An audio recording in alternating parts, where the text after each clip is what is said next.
সম্প্রতি লাভ জিহাদের ভয়ঙ্কর ঘটনা সামনে এসেছে। একাধিক হিন্দু যুবতীকে প্রতারণার অভিযোগে হাইলাকান্দি পুলিশ এক স্বঘোষিত মোল্লাকে গতরাতে গ্রেফতার করেছে। পেশায় গাড়ি চালকে প্রতারক কলেজের ছাত্রীদের নানাভাবে প্রলোভন দিয়ে কাজ হাসিল করত বলে পুলিশ জানিয়েছে।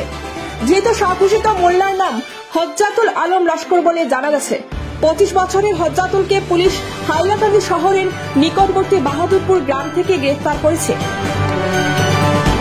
হজ্জাতুলের কাছ থেকে পুলিশ কয়েকটি মোবাইল ফোন এবং বেশ কিছু আপত্তিজনক বই নথিপত্র উদ্ধার করেছে।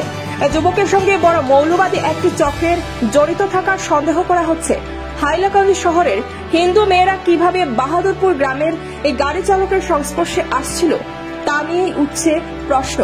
এ বিষয়ে হাইলাকান্দি পুলিশের কাছে থাকা তথ্য রীতিমতো চাঞ্চল্যকর। হাইলাকান্দির এক শীর্ষ পুলিশ আধিকারিক জানিয়েছেন, হজ্জাতুল নিজেকে আশ্চর্য ক্ষমতার অধিকারী বলে দাবি করত। নিজের কাছে থাকা জিনের মাধ্যমে সব অসাধ্য কাজ করাতে পারে বলে দাবি করত হজ্জাতুল। এ বিষয়ে হাইলাকান্দির বিজেপি নেত্রী মূল স্বর্ণকার বিশদভাবে জানালেন।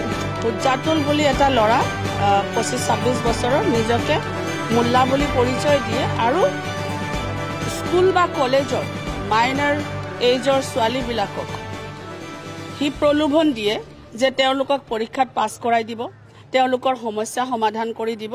তেনেকৈ প্ৰলোভন দি পেলাই সি তেওঁলোকক নিজৰ তালে মাতে। তেনেকৈ মাতি পেলাই তেওঁলোকৰ এটা বৃহৎ ৰেকেট আছে, এটা তেওঁৰ লিংকমেন তেওঁলোকৰ আছে। এই ছোৱালীবিলাকক কেৰি কৰি পেলাই এই ল'ৰাটোৰ ওচৰলৈ লৈ যায়। জিন পুহিছে বুলি জিন নামেৰে এটা নাম্বাৰ ছেভ কৰা আছে, মোল্লা নামেৰে এটা নাম্বাৰ ছেভ কৰা আছে।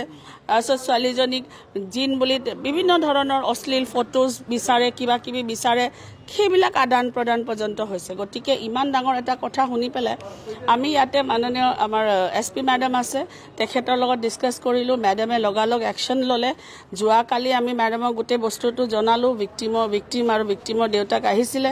তাৰপিছত জনোৱাৰ পিছত কালি 4 পৰা 5 ঘণ্টাৰ ভিতৰতে আমাৰ হাইলাকান্দি প্ৰশাসনিক বিষয়া লগতে বাকীসকলে মিলি পেলাই 4 পৰা 5 ঘণ্টাৰ ভিতৰতে এই কালপ্ৰিটটোকটো ধৰি আনিছে। কিন্তু ইয়াৰ এগেইনষ্টত এটা ডাঙৰ ৰেকেট কাম কৰি আছে, এটা বৃহৎ ৰেকেট কাম কৰি আছে আৰু আমাৰ ছোৱালীবিলাকৰ নিৰাপত্তাটো হেৰাই আছে।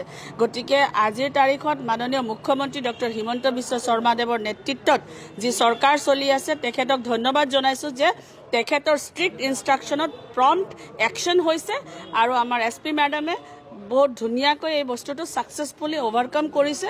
আৰু আমাৰ ফালৰ পৰা এটাই অনুৰোধ থাকিব, অভিভাৱকসকলো যাতে অলপ সচেতন হওক, নিজৰ ল'ৰা ছোৱালীৰ প্ৰতি অলপ চকু দিয়ক। নহ'লে এই ধৰণৰ কালপ্ৰিট আমাৰ সমাজত সোমাই গৈছে, আমাৰ ছোৱালীবিলাকৰ কিন্তু ভৱিষ্যত অন্ধকাৰ কৰি দিছে। যিমানকেইটা ছোৱালীৰ নাম আমাৰ ওচৰত আহিছে, প্ৰায় ছোৱালীবোৰে হিন্দু ছোৱালী। কিন্তু এইটো এটা ডাঙৰ বিষয়।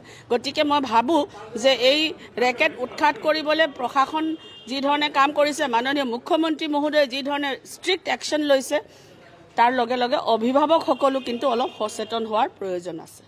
ধন্যবাদ।